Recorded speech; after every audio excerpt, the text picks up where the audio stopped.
नमस्कार स्टूडेंट्स, आज के लेक्चर में हम बात करेंगे the relationship between y and z parameter. तो अब तक हमने y पैरामीटर क्या है उसके बारे में डिस्कशन किया, z पैरामीटर के बारे में डिस्कशन किया, उन दोनों के रिलेटेड एग्जाम्पल है उसको सॉल्व किए। आज के लेक्चर में हम बात करते हैं कि जब भी हमारे पास y पैरामीटर है और z पैरामीटर हमें फाइंड करने हो, या फिर z पैरामीटर है और y पैरामीटर हमें फाइंड करने हो, तो हम कैसे कर सकते हैं। ठीक है, सो एक इक्वेशन आपको याद होगा in case of Y parameter और z पैरामीटर। हमने बोला था that v is equal to I matrix multiply by z matrix. ये हमने डिस्कस किया था वाइल डिस्कसिंग z पैरामीटर। ठीक है, बहुत इजी है, v is equal to I into R भी आप याद रख सकते हैं। ठीक है, जब भी हमने y पैरामीटर डिस्कस किया था तब मैंने बोला था that i is equal to v into Y, ये इक्वेशन आया था। तो z पैरामीटर के केस में फर्स्ट इक्वेशन हमने हमें मिला था, y पैरामीटर के केस में सेकंड इक्वेशन मिला था। अब ये दोनों इक्वेशन बहुत इंपॉर्टेंट है। लेट्स से हमारे पास है वो z इनवर्स, z की वैल्यू है। ठीक है, z की वैल्यू है। तो अब इस दोनों इक्वेशन को आप कंपेयर करेंगे, दोनों इक्वेशन को कंपेयर करेंगे तो हम लिख सकते हैं दैट, अब यहाँ पर लेट से मैं लिखूँगा that i is equal to, अब z इनवर्स से दोनों साइड मल्टीप्लाई कर दो तो मैं लिखूँगा z inverse into V. Am I right? ऐसा मैं लिख सकता हूँ ऑफ कोर्स। ठीक है, अब यहाँ पर i की वैल्यू ये जो हमें मिली है वो मैं इस इक्वेशन में रख दूँगा।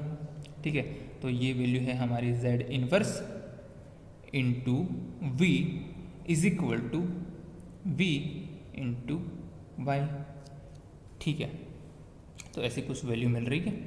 अब यहाँ पर ऐसा हो सकता है कि भाई वाई इंटू वी होगा, लेकिन मैंने यहाँ पर वी इंटू वाई रखा है। सो उसी वजह से हमें यहाँ पर v और v है वो कैंसिल हो जाएंगे, तो हमें बचेगा that y is nothing but inverse of z। ठीक है, अभी यहाँ पर दोनों मैट्रिक्स है लेकिन मैंने यहाँ पर गलती कर दी थी। ठीक है, इसलिए यहाँ पर जो हमारा जो फाइनल इक्वेशन है, क्योंकि ये मैट्रिक्स है, सब z मैट्रिक्स है, i मैट्रिक्स है, v मैट्रिक्स है। ठीक है, तो अभी जब मैंने यहाँ पर बोला कि मैं z इन्वर्स से मल्टीप्लाई कर रहा हूँ तो मैं पोस्ट मल्टीप्लाई कर रहा हूँ, तो यहाँ पर z इन्वर्स आएगा, इसी तरह यहाँ पर z इन्वर्स आएगा। ठीक है, तो ये z inverse into z identity matrix हो गया। ठीक है, तो आइडेंटिटी मैट्रिक्स मल्टीप्लाई बाय आई, तो वो तो आई ही रहेगा, लेकिन यहाँ पर v इंटू जेड इन्वर्स नहीं आएगा, z इन्वर्स इंटू वी आएगा। तो मैंने यहाँ पर उल्टा लिखा है, दैट इज़ वाई यहाँ पर भी मुझे उल्टा मिलेगा। ठीक है, सो ये एक्चुअल में ये होगा v इंटू जेड इन्वर्स। ठीक है, that is why this v and v will be cancel out. In that case we can write z inverse is nothing but y। ठीक है, अब ये बहुत इंपॉर्टेंट है। Same way I can write z is nothing but y inverse, ये दोनों चीज़ same है। ठीक है, y अगर हमारे पास नहीं है, z है, y फाइंड करना है तो हमें z इनवर्स फाइंड करना होगा। अगर हमारे पास z नहीं है, y है, तो y इनवर्स फाइंड करेंगे तो z मिल जाएगा। तो एक पैरामीटर है, दूसरा नहीं है, फाइंड करना हो तो सिर्फ हमें उसका इनवर्स फाइंड करना पड़ेगा।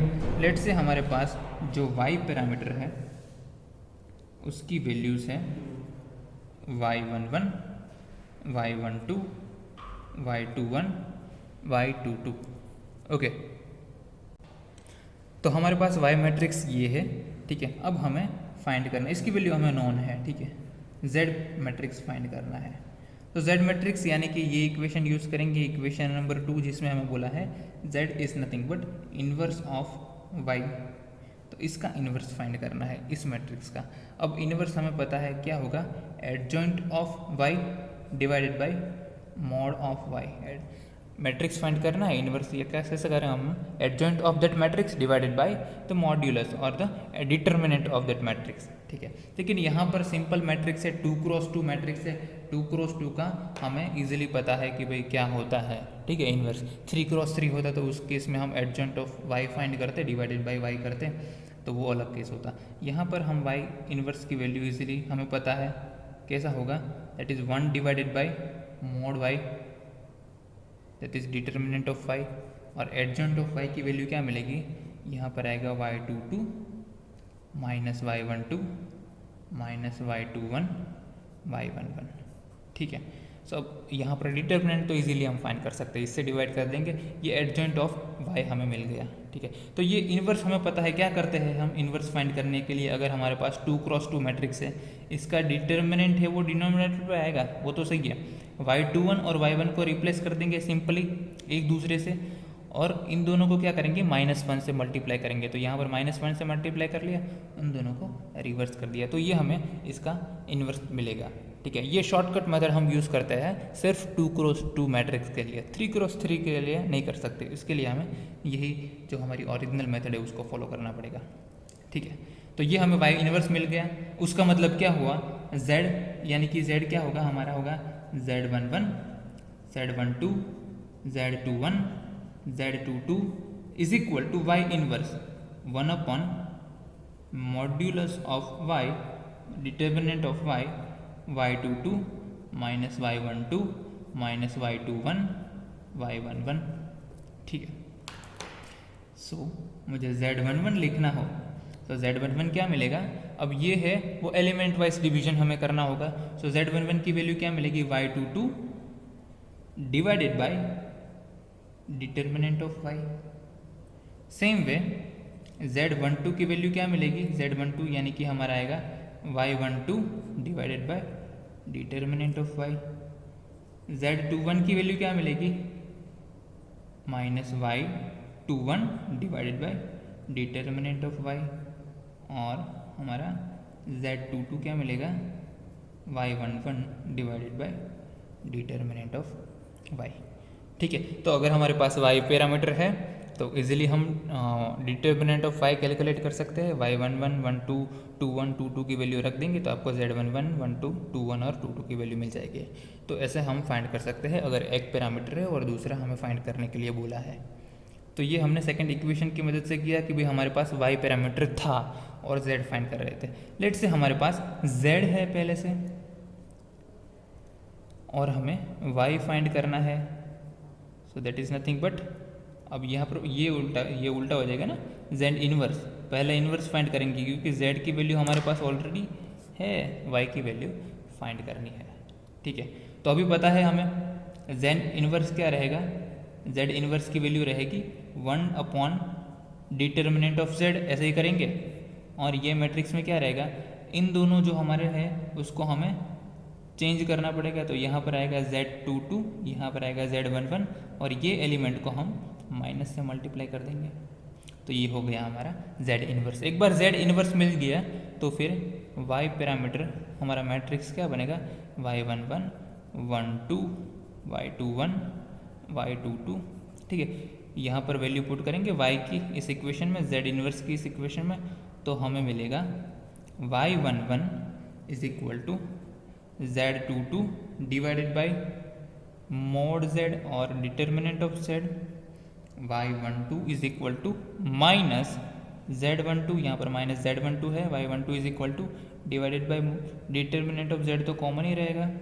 ठीक है, y21 is equal to minus z21 divided by determinant of z, और y22 की वैल्यू मिलेगी हमें z11 divided by determinant of z। तो ऐसे आप फाइंड कर सकते हैं अगर आपके पास y पैरामीटर है और z फाइंड करना हो, अगर z है और y फाइंड करना हो। ठीक है, लास्ट लेक्चर में मैंने आपको एक एग्जांपल करवाया था जिसमें y पैरामीटर हमने फाइंड किए थे।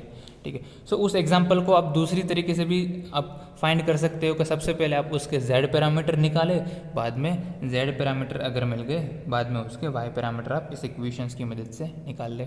ठीक है, और डायरेक्टली आप भी y निकाल सकते हैं, आपको पता है y पैरामीटर कैसे निकालते हैं, सिर्फ आपको शॉर्ट सर्किट करना होगा।